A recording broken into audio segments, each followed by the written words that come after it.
So of course the question comes up, well, what if the force and the motion of the object are not constrained to a single axis? What if it's not a one-dimensional problem?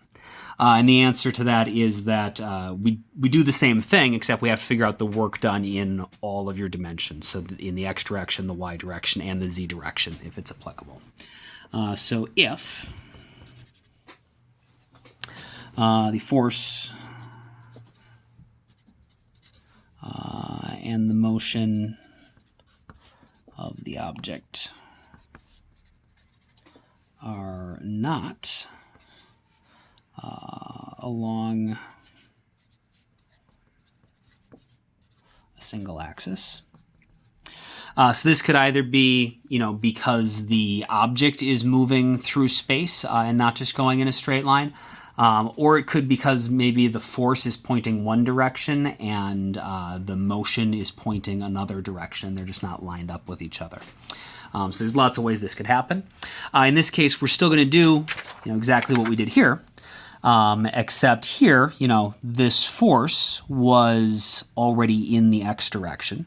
And so here we just took the integral of all the stuff in the x direction. The force that was in the x direction with respect to the position in the x direction. We just need to do that for all of the dimensions that are involved if it's more complicated.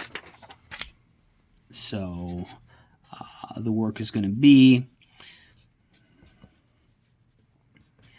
so we find the work done in the x direction by just taking you have your force, you're going to figure out just the x component of that force.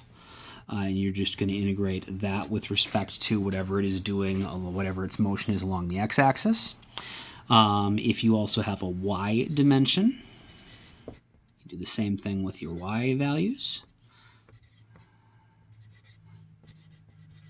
And then if it's really complicated and you need a third dimension, you can just add on in the z direction as well.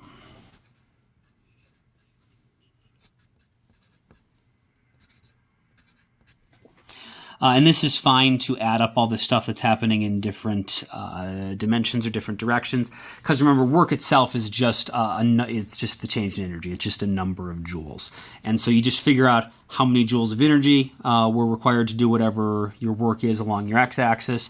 Figure out how many joules of energy were required to do the work along the y-axis. How many joules are required to do the work along the z-axis, and then you can just add them all up because they're scalars.